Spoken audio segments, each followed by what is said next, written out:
Stand by. Stand by, Doug. All right.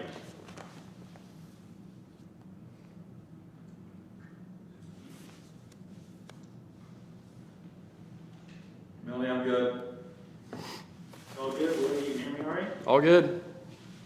Okay. Well, we will go ahead and get the morning started off. We'd like to welcome Will Zalatoris to the interview room here at the 2021 AT&T Pebble Beach Pro-Am. Will, thanks for joining us for a few minutes. I told you yesterday, and you commented on how special this place, this tournament is for you. I know this is when you picked up your first paycheck back in 2018 when you made a start here. So let's just start off with a couple comments on how excited you are to be back here this week at the AT&T Pebble Beach Pro-Am. Yeah, I've got a lot of memories here. You know, I was born in San Francisco. Probably my first time I was ever here, actually. I was taking lessons with Greg Copeland, who was up at Foster City at Mariners Point. We used to have a little kind of a day camp down here, and I think I was probably 7 or 8, and come down, play the Peter Hay course, grab in and out. I mean, it was kind of living the California dream. So a lot of good memories here. Obviously, like you said, made my first cut here when I first turned pro, playing with Tony Romo. So I've got a lot of great memories here, and obviously looking forward to making some more here. Okay, well, I was just looking at some numbers. You've made 16 starts on the PGA Tour. In the first 8, you made the cut here. In your most recent 8, you finished inside the top 10 in half of them, including obviously the U.S. Open. Just how, in your mind, how much better of a player are you now?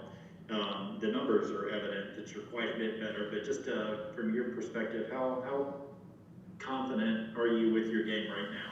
Yeah, it's basically, you know, over the past 2 years, I started working with Troy Denton and Josh Gregory, and they've been great friends, obviously phenomenal coaches in their own right, but they've both taught me really how to be a professional and how to kind of manage, you know, Monday, Tuesday, Wednesday a little bit better. Obviously, you know, as an amateur, you are preparing for Thursday through Sunday, but knowing how to prepare, how to get ready for each golf course. Each golf course is obviously a little bit different, and kind of just knowing, you know, where I'm at, you know, what are things that I need to fix. And, you know, I've said it before that, you know, it's my goal probably about 1.5 years ago is to understand my golf game a little bit better.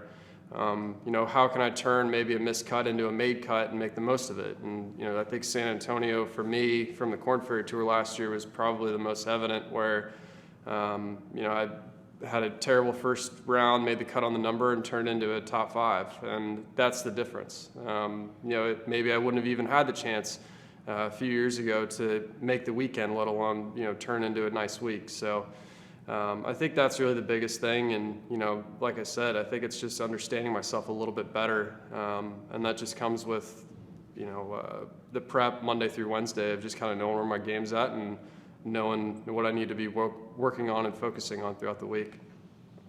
Okay, all right, well, that's great. Well, we've got a few questions lined up for you. We'll start with Steve D'Amiglio with USA Today. Steve?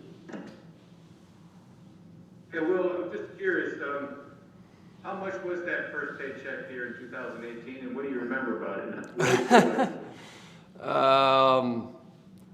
I don't even remember what it was. It couldn't have been more than 15 to 20 would be my guess. But I think probably the biggest.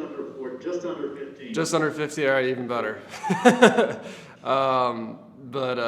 You know, probably the biggest memory of it all was, you know, playing with Tony. You know, we were playing behind Bill Murray, and obviously coming straight out of college and being kind of thrown into that, and actually played well enough on Thursday and Friday. You know, seeing my name, I guess at one point being tied for the lead on Friday and fell apart at Pebble on the weekend. You know, it's stuff like that I'll remember forever. And, you know, Tony and I have talked about that a bunch. I've been fortunate enough to become pretty good friends with him and play a bunch of golf over the past couple of years. He's become a really great mentor.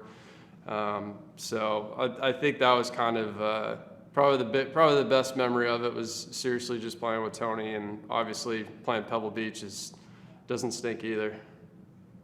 And what do you expect more of yourself now with every start as you keep compiling up all these good results? Do you expect more from yourself each week?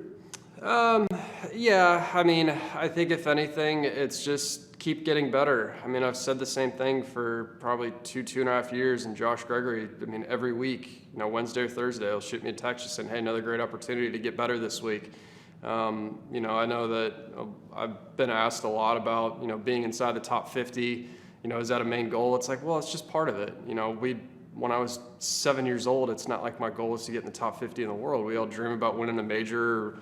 Specifically, kids are making putts on the practice putting green to win the Masters, And so that's stuff that, this is just kind of a step in the road, and I'm enjoying every minute of it and making sure that I am enjoying it. And, it's this past 2 years, especially, I guess, the past year with COVID, not knowing, beginning of last year, my goal was to get on the PGA Tour, and all of a sudden we don't have a chance of getting it unless we win 3 times, which it seemed like a bummer, but I kind of try to make sure I had the mindset of, if I go win 3 times, I'll be more prepared to play at this level. And obviously I did a little bit of a different path and got through special temporary status, but,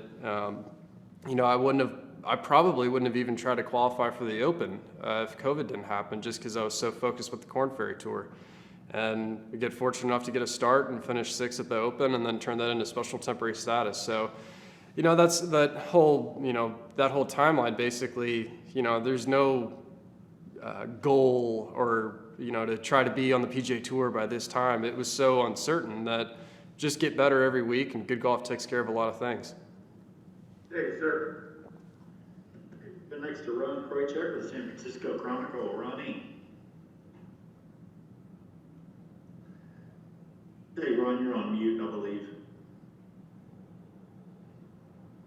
Can you hear me now? There we go. Okay. Hi, well, it's Ron from the San Francisco Chronicle. Welcome back to Northern California. Thanks for the time. Excuse me, I know you've talked a lot about playing with Jordan and Scotty in junior golf. Can you elaborate a little bit on sort of the impact that had, some of the best memories you have of that, and how it maybe shaped who you are now as a golfer? Yeah, I mean, Jordan specifically was always kind of anytime he played, it was kind of like, all right, here we go. What's he going to win by? And Scotty and we had some great battles through junior golf, obviously being more of the same age. I think probably kind of a story for each guy was Jordan was 14. We weren't even old enough to drive karts yet. And I remember playing at my home course at Bent Tree, and he flared one way out right off the tee, hits a second shot in the bunker, makes like a 30-footer for par, and then he birdies 2, 3, 4, 7, 8, 9 to shoot 29 on the front, and shot 63 and shot the course record that had been there for 15 years. And, that's stuff like that. When I think I was probably, I was 11, I'm thinking, good night. I mean, that's just so out, couldn't even fathom shooting a score like that at 14. And Scotty and I mean, we played the same level of junior golf and amateur golf, college golf. We've been playing, I guess, against each other for 14 years.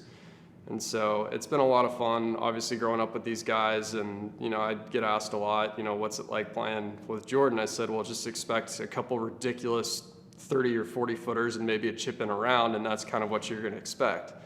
And, it's been fun seeing these guys, grow. Scotty being obviously player of the year on the Korn Ferry Tour a couple of years ago, and being rookie of the year last year, and Jordan going on to obviously, 2015 was one of the best years. You could argue it's up there with Tiger 2000. So been very fortunate to be around those guys that pushed me to be better. And obviously the bar always gets raised every year by, what one of these guys are doing. And obviously, I was talking with Jordan last week. He said, the more I see, I think I'm doing all right. So that's been fun. I can ask one more question, kind of a provincial San Francisco question, but how much and in what ways did that shape you? If I understand correctly, you left here when you were 7 or 8. Mm-hmm. How vivid are those memories of starting at Top Club, and how did that sort of get you on this road? Yeah, I mean, basically how I got started in the game was my dad would play at Cal Club in the morning on Saturdays with his buddies, and my mom would drop me off in the afternoon. We'd have lunch, play 1, 2, 3, 4, and cut over to number 9 at Cal, and I'd go have an Orange Julius milkshake, and I'd probably fall asleep driving home with the milkshake in my hand. So that's how I got started with the game, and Probably the most vivid memory I have from there was probably 5, maybe 6, and Mr. Venturi's lifelong member there, honorary member. That's his stomping grounds. The back tees are called the Venturi tees, and he watched me hit balls on the range and showed me how to hold a golf club, and he told my parents, he said, this kid loves it, your job's to stay out of the way. And something my dad's very proud of is that he's never been to a single one of my golf lessons throughout my entire career. And so it's stuff like that you remember forever. And obviously at the time at 6 or 7, I thought he was just one of the old guys around the club and not really knowing the history until I was able to walk through the men's grill when I was old enough to see his U.S. Open trophy there. So pretty great memories. That's kind of how I got started in the game, and obviously it kind of gave me the golf bug at a young age, and I've been wanting to do this my entire life, and obviously now that I'm doing it, it's pretty cool. Okay, next up we've got Sean Martin with PGAtour.com. Hey, Will, just wondering, did you look at the world ranking on Monday? I was told, we're finally in that top, we're in the top 50. Obviously it's exciting, like I said, it's just kind of a step in the road, and obviously keep on keeping on from here. And, the main, I'm playing with house money basically. I mean, it's basically win or gain some experience. And, the more I put myself in somewhat contention and keep, hanging around these guys and, seeing a lot of these guys that grew up playing junior golf with win tournaments, I know that if I keep doing what I'm doing, I'll be right up there with them. So it's exciting for sure. And obviously, that top 50 opens up a lot of doors, but, like I said, just keep getting better and keep on keeping on. So it's been a fun year, and we'll keep on going. But by the You way, haven't played much. but I would say, by the way, that's a terrible hat you got on there. It was not intentional.